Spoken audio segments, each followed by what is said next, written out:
بسم اللہ الرحمن الرحیم۔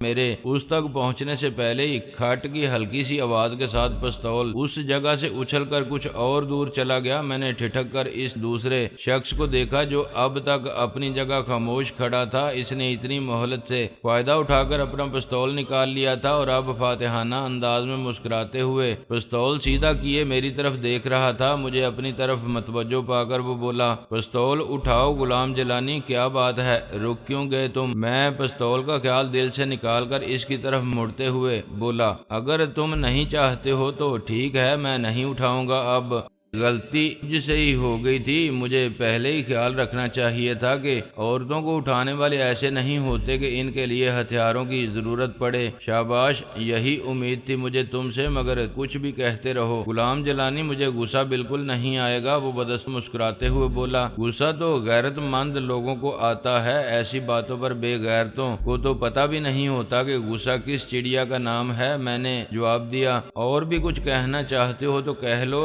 کیونکہ اس کے بعد تمہیں کچھ بھی کہنے کا موقع نہیں مل سکے گا۔ وہ طنزیہ انداز میں بولا، میں نے کہا تم اس عورت کو کہاں اٹھا کر لے جا رہے ہو؟ اس نے کیا گناہ کیا ہے بتانا پسند کرو گے؟ اب اس کی ضرورت نہیں رہی ہے، اسے لے جانے کا مقصد تمہیں اپنی کمین گاہ سے نکالنے کے سوا اور کچھ نہیں تھا۔ چنانچہ اب جب تم خود ہی ہمارے پاس پہنچ گئے ہو تو اس عورت کو لے جا کر وقت برباد کرنے کی ضرورت ہی کیا ہے ہمیں؟ چلو آگے ہو جاؤ اچھے بچوں کی طرح۔ ذرا بھی ہوشیاری دکھانے کی کوشش کی تو یہ خیال کر لینا باس کا حکم ہے، تمہیں زندہ یا مردہ دونوں حالتوں میں اس کے پاس پہنچایا جائے، اس کے بعد ہی تمہیں لانے والے کو 2 لاکھ روپے کا انعام مل سکے گا، سمجھ گئے نا؟ بولا، اس کا مطلب ہے تمہارے باس نے میرے سر کی قیمت 2 لاکھ روپے لگائی ہے؟ میں نے مسکراتے ہوئے خوش دلی سے کہا، ہاں 2 لاکھ روپے، کیا یہ رقم کم لگ رہی ہے تمہیں؟ اس نے پوچھا۔ نہیں یار، بات یہ نہیں ہے، دراصل میں یہ سوچ رہا تھا کہ ہمارے ملک کی پولیس سے زیادہ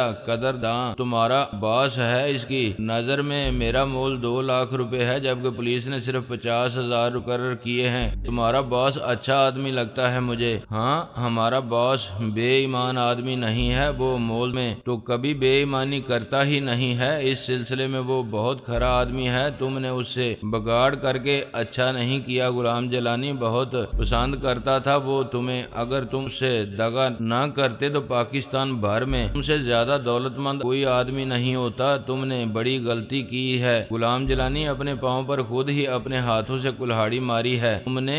پھر وہ اس شخص سے مخاطب ہوا جس نے مجھ سے پستول چھیننے کی کوشش کی تھی، اس عورت کو آزاد کر دو جانی، اب ہم غلام جیلانی کو لے چلیں گے اپنے ساتھ۔ میں سمجھ گیا تھا کہ وہ باس کس کو کہہ رہا تھا اور کس نے بھیجا تھا اسے یہاں۔ حیرت مجھے اس پر تھی کہ آئزک کو اس مکان کا پتہ کیسے چلا۔ میرا ذہن پھر لیزی کے بارے میں سوچنے لگا تھا۔ میں نے اس پر اعتماد کرتے ہوئے یہاں کا ٹیلی فون نمبر دے دیا تھا اور ٹیلی فون نمبر کے ذریعے اس جگہ کا پتہ معلوم کر لینا کوئی مشکل کام نہیں تھا جہاں اس نمبر کا ٹیلی فون لگا ہوا تھا، لیکن اگر لیزی کو بتائے ہوئے ٹیلی فون نمبروں کے ذریعے وہ یہاں تک پہنچے ہوتے تو مکان کے اس حصے کی طرف آنے کی بجائے وہ اس طرف جاتے جہاں ٹیلی فون تھا۔ میں نے اس کی تصدیق کرنے کے لیے کہ وہ آئزک ہی کے آدمی ہیں اور اسی نے انہیں بھیجا ہے، اس سے پوچھا، تم کس باس کی بات کر رہے ہو؟ کمال ہے، اتنا عرصہ مدام کے ساتھ گزارا ہے تم نے اور اتنی جلدی باس کو بھول گئے ہو، شاید اپنی ماں بھی یاد نہیں رہی ہوگی میں، مگر تمہیں یہاں کا پتہ کیسے معلوم ہوا؟ میں نے سوال کیا۔ تم باس کے وسائل سے ناواقف تو نہیں ہو غلام جیلانی، اس کے لیے پاتال سے بھی کسی کو ڈھونڈ نکالنا مشکل کام نہیں ہے۔ تم بتا رہے تھے کہ وہ کبھی تمہارا ٹھکانہ معلوم نہیں کر سکے گا۔ باس محکمہ پولیس کا سربراہ نہیں ہے جو محض اپنے اہلکار عملے کی جھوٹی سچی رپورٹوں پر بھروسہ کر کے صرف اندازوں پر کاروبار چلا رہا ہو۔ تم پولیس کی آنکھوں میں دھول جھونک سکتے ہو، باس کے ساتھ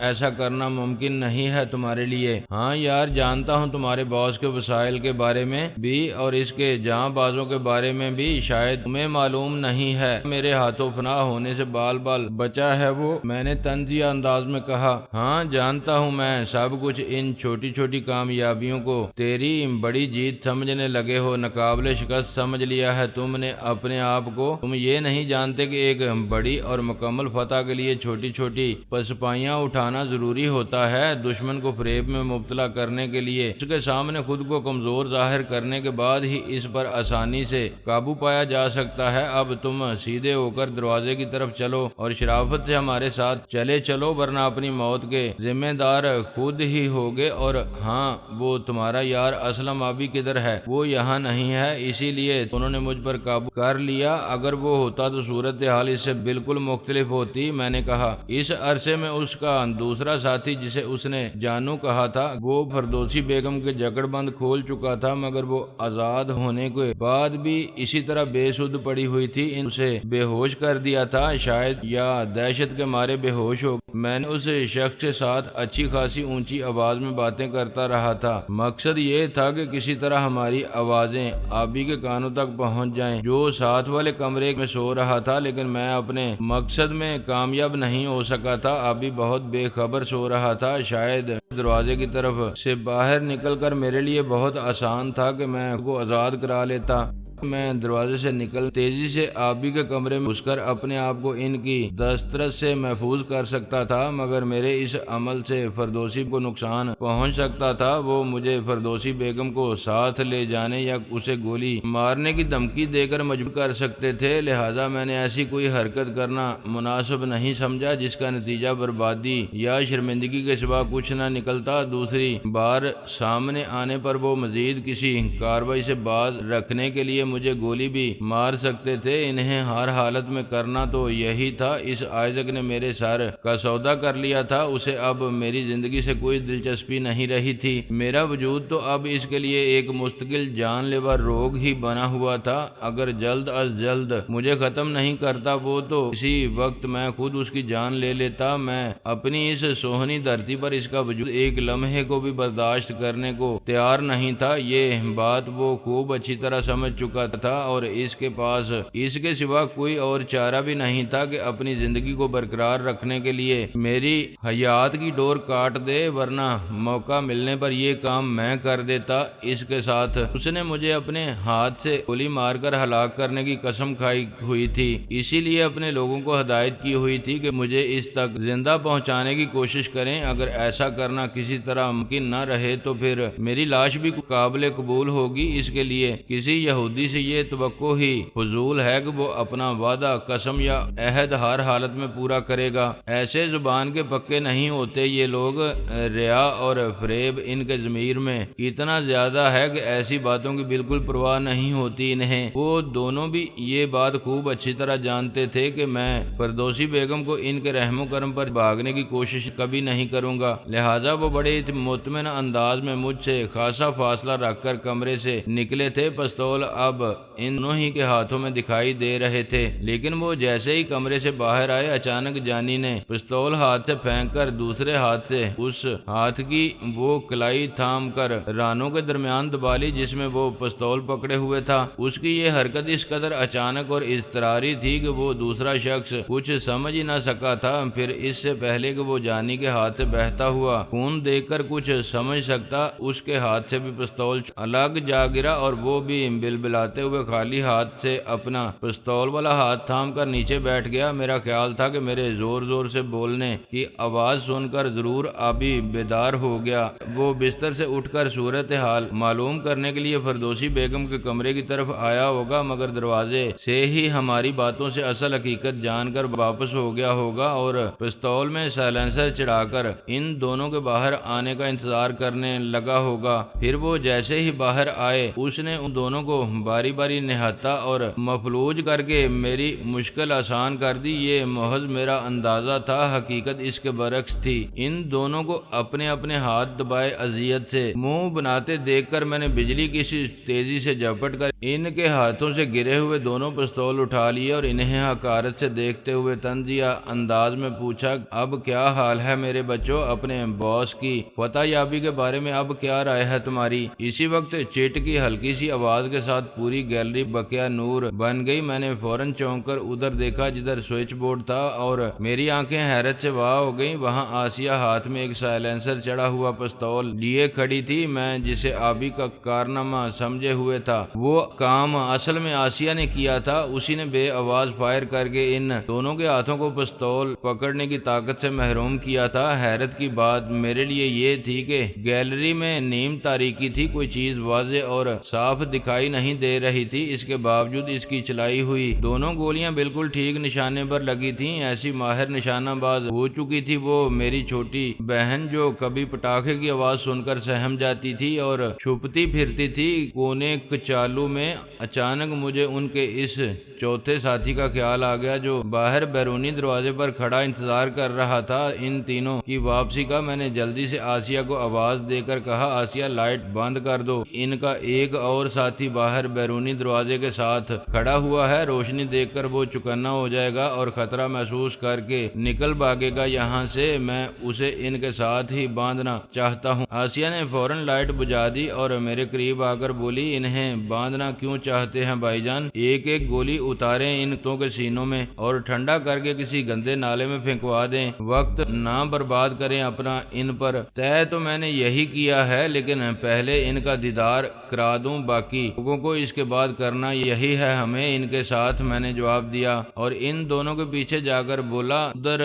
جا کے آبی کو جگا دے آسیہ اور اسے ادھر بھیج کے فردوسی بیگم کے پاس چلی جا، وہ بے ہوش پڑی ہوئی ہے۔ ان ذلیل کتوں نے پتہ نہیں کیا کیا ہے، صرف دہشت کے مارے تو ہوش کر دینے والی عورت وہ ہے نہیں۔ آسیہ جلدی سے آبی کے کمرے میں جا گھسی۔ میں نے پیچھے سے ان دونوں کی گردنوں میں ہاتھ ڈال کر باری باری ان کی رگیں احساس مسل ڈالی۔ وہ جہاں بیٹھے تھے وہیں لمبے لمبے لیٹ گئے۔ ان سے فارغ ہو کر میں نے گیلری میں لگی گرل کے ساتھ کھڑے ہو کر عمارت کے بیرونی دروازے کی طرف دیکھا۔ وہ شخص جسے میں نے لوہے کے گیٹ سے لگا دیکھا تھا شاید آسیہ کی گیلری میں روشنی کرنے سے چوکنا ہو گیا تھا۔ اس نے خطرے کی بو محسوس کر لی تھی یا ممکن ہے روشنی میں اس نے آسیہ کو اور مجھے گیلری میں پراسرار طور پر حرکت کرتے ہوئے دیکھ لیا ہو۔ وہ دونوں ہاتھوں میں اسٹین گن سنبھالے تیز تیز قدم اٹھاتا ہوا اوپر آنے کے لیے زینوں کی طرف بڑھ رہا تھا۔ میں نے پستول سیدھا کر کے اسے نشانہ بنانے کی کوشش کی، مگر اس سے پہلے کہ میں گولی چلاتا وہ زینے میں داخل ہو گیا۔ میں بے آواز دوڑتا ہوا آبی کے کمرے کے دروازے پر پہنچا اور آسیہ کو دھیمی آواز میں کہا، آسیہ ابھی باہر نہ نکلنا جب تک میں نہ کہوں، اور آبی کو بھی روکے رکھنا اندر ہی۔ اسے ہدایت دے کر میں اسی طرح بے آواز دوڑتا ہوا زینے کے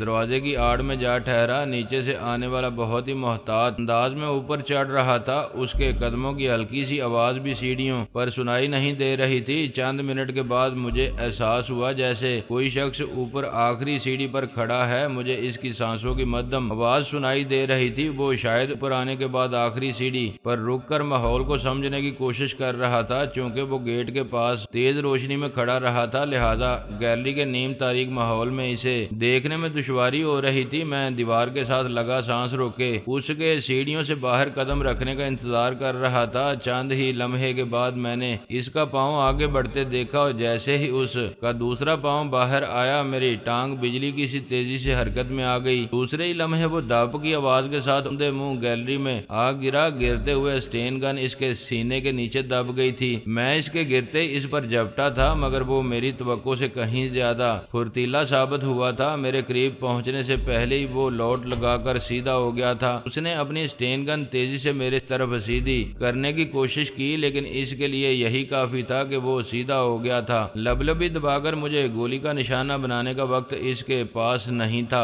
اور نہ ہی میں اتنی مہلت دینے کو تیار تھا اسے، لہذا اس کے پلٹتے ہی میرے ٹھوکر اس کے بائیں پہلو میں عین اس جگہ پڑی جہاں گردہ ہوتا ہے۔ وہ تڑپ اٹھا تھا اور اس کے ہاتھوں میں پکڑی ہوئی اسٹین گن کر اس کے سینے پر گری تھی۔ میری دوسری ٹھوکر اس کے چہرے پر لگی، اس کے ساتھ ہی میں نے لات مار کر اسٹین گن اس کے ہاتھوں کی پہنچ سے دور پھینک دی۔ اسٹین گن اس کی پہنچ سے ذرا دور ہو گئی، مگر میری ٹانگ اس کی گرفت میں آ گئی۔ اس نے لیٹے میرے پاؤں کا پنجہ اور ایڑی تھام کر اسے موڑنا شروع کر دیا اور پھر اچانک جھٹکے سے اوپر اچھال دیا۔ میرے لیے اپنا توازن قائم رکھنا ممکن نہیں رہا۔ میں سنبھلنے کی انتہائی کوشش کے باوجود کسی کٹے ہوئے شتیر کی طرح نیچے گر پڑا۔ وہ میرے نیچے گرتے ہی اچھل کر کھڑا ہو گیا اور تیزی تیزی سے اسٹین گن اٹھانے کے لیے لپکا۔ میرے پاس اتنا وقت نہیں تھا کہ اسے پکڑنے اور اسٹین گن دور کرنے سے روک سکتا، لہذا میں نے لیٹے ہی لیٹے اسٹین گن کی طرف جست لگائی اور عین اسی لمحے جب وہ گن اٹھانے کے لیے نیچے جھکا تھا میں اس پر جا گرا اور بجلی جیسی تیزی کے ساتھ اسٹین گن کو نال سے پکڑ کر دور پھینک دیا۔ اس کے ساتھ ہی ساتھ میری دونوں ٹانگیں اس کے سینے پر اس زور سے پڑیں کہ وہ الٹ کر پیچھے جا گرا۔ میں نے اٹھنے میں ایک لمحے کی بھی دیر نہیں کی تھی، بہت ہی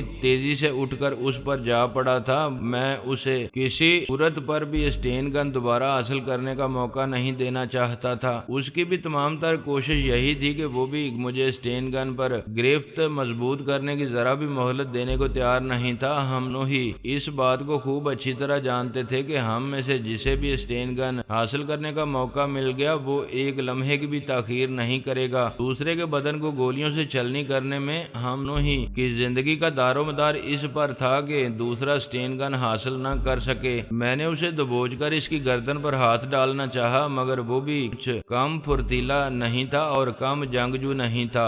اپنے دونوں ہاتھوں سے میرے شانے پکڑ کر اس نے مجھے پرے دھکیل دیا اور بہت ہی تیزی کے ساتھ اپنے قدموں پر کھڑا ہو گیا۔ میں نے بھی اٹھنے میں اسی جیسی چستی اور پھرتی کا مظاہرہ کیا تھا۔ بس اب کھیل ختم میرے بچوں، شیر اور چیتے کی لڑائی سے فائدہ ہمیشہ بھی لومڑی ہی کو ہوتا ہے۔ اچانک آبی کی آواز سنائی دی۔ ہم دونوں نے ایک ساتھ نگاہ اٹھا کر آبی کے کمرے کی دروازے کی طرف دیکھا۔ آبی دروازے کے درمیان اپنا چوپشا تھامے کھڑا تھا اور اس سے 2 قدم آگے آسیہ کھڑی تھی۔ اس کے ہاتھوں میں وہ اسٹین گن موجود تھی جس کے حصول کے لیے ہم دونوں زور آزمائی کر رہے تھے۔ بازی کو یوں اچانک اپنے ہاتھوں سے پھسلتے دیکھ کر میرے ساتھ زور آزمائی کرنے والے نے ایک لمحے میں آسیہ کو دیکھتے رہنے کے بعد کہا، ایک اکیلے اور نہتے آدمی پر 2 آدمی ہتھیار تان کر کھڑے ہوئے ہیں، یہ کوئی جوان مردوں والی بات تو نہیں ہے۔ آپ بھی مضحکہ اڑانے والے انداز میں بولا، ایسے مذاق تو نہ اڑاؤ ہماری جوان مردی کا، دیکھا نہیں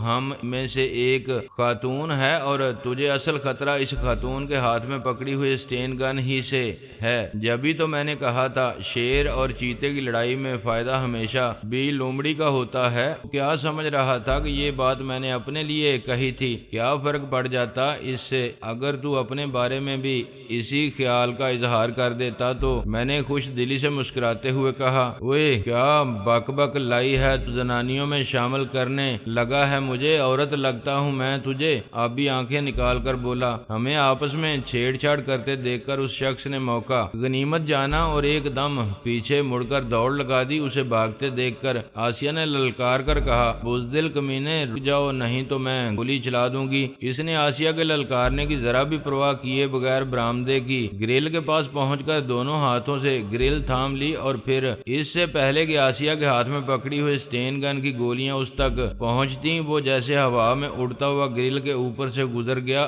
ہم تینوں دوڑتے ہوئے گرل کے پاس پہنچے۔ اس دوران وہ نیچے لان میں پہنچ چکا تھا اور دوڑتا ہوا عمارت کے مین گیٹ کی طرف چلا جا رہا تھا۔ آسیہ نے دوبارہ اسٹین گن اس کی طرف سیدھی کی مگر وہ کسی چھلاوے کی طرح تھا۔ میں نے کسی شخص کو اتنا تیز دوڑتے ہوئے اس دن سے پہلے کبھی نہیں دیکھا تھا۔ آسیہ اسٹین گن سیدھی کر کے اس کا نشانہ ہی لیتی رہ گئی اور وہ پلک جھپکتے میں بغلی دروازہ کھول کر باہر نکل گیا۔ گولی چلنے کی آواز رات کے سناٹے میں تک سنائی دی ہوگی۔ آس پاس کے گھروں میں اچانک چہل پہل نظر آنے لگی تھی۔ مکان کی لائٹیں جلائی جانے لگی تھیں اور ہر مکان کے مین گیٹ پر مقرر مسلح چوکیدار جلدی باہر نکل کر ایک دوسرے سے صورتحال معلوم کرنے کی کوشش کر رہے تھے مگر وہ چھلاوا نہ جانے کہاں غائب ہو گیا تھا کہ کسی کو بھی نظر نہ آ سکا تھا۔ میں نے آبی سے کہا، یہ تو بہت برا ہوا آبی، ادھر جا کر فیروز وغیرہ کو خبر کر جلدی سے، میں ان تینوں کو کسی کمرے میں ڈال دیتا ہوں، اتنی دیر میں بات پولیس تک ضرور پہنچے گی۔ اب ہاں یار یہ تو بہت ہی برا ہو گیا، سالا کوئی بازیگر لگتا ہے مجھے، اتنے اوپر سے کودنے کے بعد بھی صحیح سلامت چلا گیا یہاں سے، کسی معمولی آدمی کے پاس کی بات نہیں ہے یہ، سالا کوئی جن بن کی قوم سے لگتا ہے مجھے۔ آبی نے حیرانی سے کہا، او جا یار، خواہ مخواہ وقت برباد نہ کر، ابھی ہمارے پاس حیران ہونے اور تبصرہ کرنے کے لیے بالکل وقت نہیں ہے، جا کر جلدی سے فیروز کو خبر کر اس ناگہانی مصیبت سے نمٹ لیں، پہلے پھر کہہ لینا جو کچھ بھی کہنا ہے تجھے۔ میں نے اسے اوپر جانے والے راستے پر دھکیلتے ہوئے کہا۔ اس کے جانے کے بعد میں نے آسیہ کے ساتھ مل کر ان تینوں بے ہوش پڑے ہوئے اٹھا کر آبی کے کمرے میں ڈال دیا اور ایک چادر پھاڑ کر اس کی پٹیوں سے ان کے ہاتھ پاؤں باندھ دیے۔ اس کام سے فارغ ہو کر کمرے سے باہر نکلے تو اسی وقت آبی کے ساتھ فیروز، انور کمال اور گل زمان تقریباً دوڑتے ہوئے وہاں آ پہنچے۔ فیروز نے گریل کے پاس رک کر عمارت کے مین گیٹ کے کھلے ہوئے بغلی دروازے کو دیکھتے ہوئے کہا، انور کمال تم فوراً گیٹ پر پہنچو اور باہر موجود گل مل کر اسی طرح اس واقعے کے بارے میں سوالات کرنا جیسے تمہیں کسی بات کی خبر ہی نہ ہو۔ اگر کوئی اس خیال کا اظہار کرے کہ گولی چلنے کی آواز ہمارے گھر سے آئی تھی تو تم اس کی نفی کرو گے اور لوگوں کو یہ یقین دلاؤ گے کہ اس سلسلے میں تم بھی دوسروں سے زیادہ کچھ نہیں جانتے۔